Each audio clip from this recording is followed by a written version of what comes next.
The Chronicles of the 63rd Infantry Division, March 17th to 18th, 1945. March 17th, 1945, to disrupt the German supply lines, the division air liaison officer called upon the 12th TAC to bomb St. Ingbert and Hassel. The 3rd Battalion, 254th Infantry, had been ordered to cease further offensive operations after it had achieved its blocking position the day before. However, the order had been received after K Company had begun its attack on Hill 386. Radio failures precluded the reception of orders from Battalion to have the company pull back to the defensive line, and it went on to take the hill. When communications were again restored, the company and its attached units were directed to withdraw from Hill 386 to the 3rd Battalion positions at dawn. The cryptic message was, "Have King and friends come in tactically." The company commander assumed correctly that his group would have to fight its way back to the friendly line. A counterattack by elements of the German 112th Fortress Regiment on the 17th of March against Hill 386 coincided with K Company's return to the defensive area near Hill 370. As it returned, a second counterattack was being directed toward I Company, and the attacking German force was caught in a crossfire between I Company on Hill 370 and the returning K Company. The battalion was reorganized, with K Company occupying the eastern group of pillboxes, L Company covering the western group, and I Company defending the northern sector. Charles E. Ball, the CO of M Company, 254th Infantry, in his recount of the private who cracked the Siegfried Line, recalled the mission to destroy pillboxes within the Siegfried Line.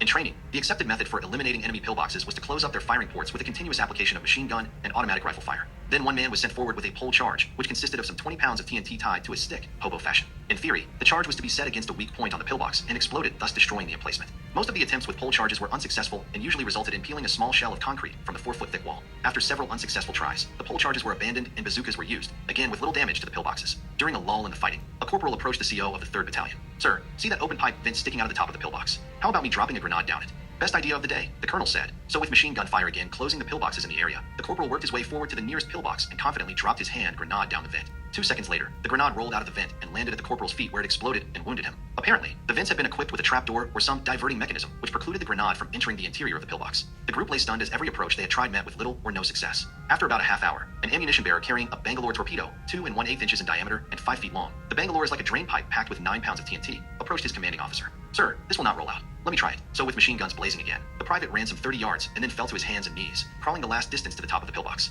He stuck the torpedo down the vent, pulled the fuse, and jumped into a nearby trench. After a few seconds, there was a noise, like the sound of a giant firecracker exploding inside a vinegar barrel. The small group crept up to the vicinity of the private near the pillbox. They found that the safest place was behind the emplacement and away from the fire which came from other units of the 254th. Then the rear door of the bunker opened slowly, like the door of a bank vault, and 2 German soldiers staggered out. One had a burned face, and the other was bleeding from the nose. "Our comrades will have to be carried out," they said. The private had done it. He had found the key to the strongest part of the west wall. They had called it impenetrable, but the bunker had fallen in a few seconds to a private using a drain pipe filled with 9 pounds of TNT. Taking the remaining 5 bunkers in the complex was a routine 30-minute job. In all of the excitement and the din of battle, Charles Ball never learned the name of the private. He remains only in memory as a GI, without even a first-class private chevron, but a man among men to whom an untold number of Allied soldiers owe their lives. In the meantime, on the 17th of March, the 2 Indy Battalion, 254th Infantry, had moved down the unimproved road to the west of the Ensheim-St.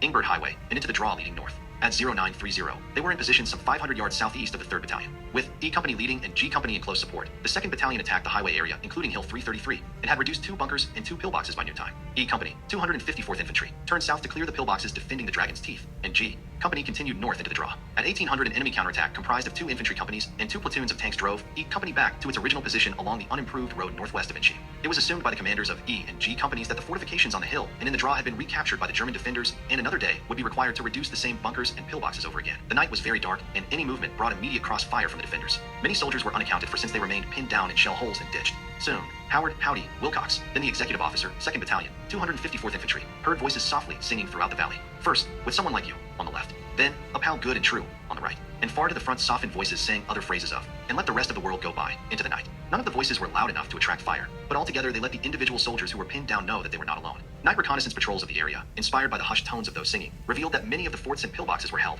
not by the infiltrating Germans, but rather by elements of squads, including several wounded from companies E and G, 254th Infantry. The lines to the 254th camp were sizzling when T/5 Octavio Prieto of the regimental wire section was working on a switchboard installed in a foxhole. Prieto found that he did not have enough hands to manage all of the wires which he was transferring to the new board, so he put one pair in his mouth while he fastened another. Suddenly, he was flat on his back at the bottom of the hole, looking toward the sky. Someone turned the crank on a far-off E8 telephone, and the voltage generated hit Prieto in the mouth like a Sunday punch from Joe Louis. While the 254th Infantry in the center of the 63 RD Division line was attacking and being counterattacked on March 17th, the 255th Infantry on the right sector resumed the attack, with the 3rd Battalion on the left and the 1st Battalion on the right. The 3rd Battalion advanced to the high ground south and west of Heckendelheim, and the 1st Battalion moved forward and seized the high ground near Amersheim and the area east of Heckendelheim. At 1,000, the 70th Tank BN tanks and the 716th Tank Destroyer BN tank destroyers were pounding the pillboxes in the 1st Battalion area. The 180th Infantry on the right was still being delayed by the determined delaying tactics of the 17th SS Panzer Grenadier Division, and its positions were much to the rear of the 255th Infantry, a matter of great concern. The tanks of the 70th Tank Battalion moved into Amersheim at noontime shortly after the forward elements of the 1st Battalion entered. At 1735, the 2nd Battalion of the 255th Infantry attacked the line north and east of Heckendelheim, and at 1900, had captured pillboxes on Hill 380.5 and was attacking other pillboxes in the area. Just before jumping off, Jack Jaloski of E Company recalled that his platoon was told that some officers had reconnoitered the Siegfried Line before them and had determined that it was virtually a prize for the taking, and therefore, the plans for their company had been revised, and they would attack immediately. The 3rd platoon was divided into 2 demolition teams, and each man assigned a specific task.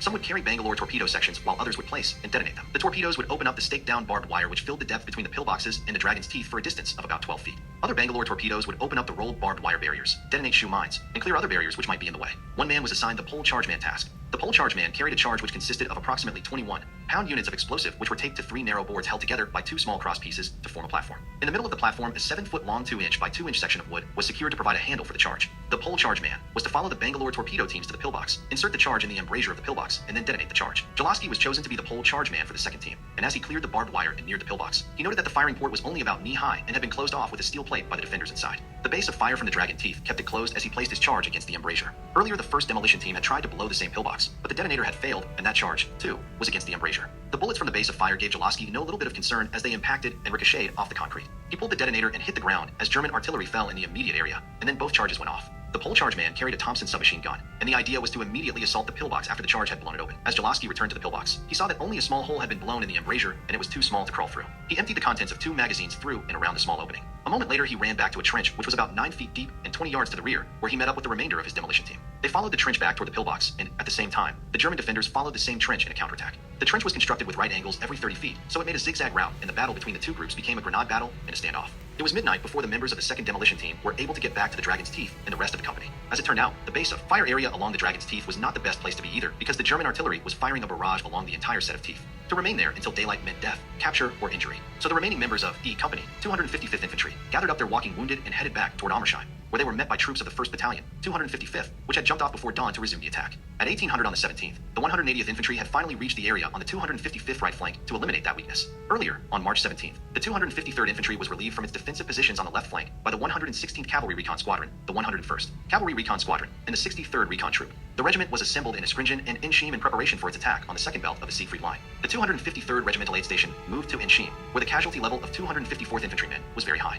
March 18th, 1945, the 861st Field Artillery was moved to Ensheim in preparation for the final assault on the Siegfried Line. The combined artillery units would fire a total of 16,275 rounds at targets within the Siegfried Line on the 18th and 19th of March. Early in the morning, elements of Company A, 263rd Engineer Combat Battalion, succeeded in reaching the Dragon's Teeth along the road leading north from Ensheim. Despite the intense artillery and small arms fire, a large crater and a gap were blown in the line at 0130. The demolition required some 1,500 pounds of TNT, which was carried to the site on packboards. Between 0800 and 1400, the 70th Tank Battalion was relieved in position by the 740th Tank Battalion, another experienced tank unit from the U.S. First Army. The 12th TAC was still trying to prevent supplies from reaching the German defenders of the Siegfried Line by bombing Hassel, Rittershoff, and a railroad train at Rentrisch. At the same time, another sortie provided close support by attacking a ridge immediately in front of the 254th Infantry. 2 task forces were organized within the 254th TH Infantry Regiment. The first consisted of a platoon of infantry from A Company, a platoon of 5 tanks from Company B, 740th Tank BN, a platoon of 4 tank destroyers from Company A, 716th Tank Destroyer BN, and a tank dozer and a platoon of engineers from A Company, 263rd Engineers. This group embarked along the road leading to the north from Ensheim at 1500 with the mission of protecting the engineer team as they prepared a crossing of the mined water in front of the Dragon's Teeth.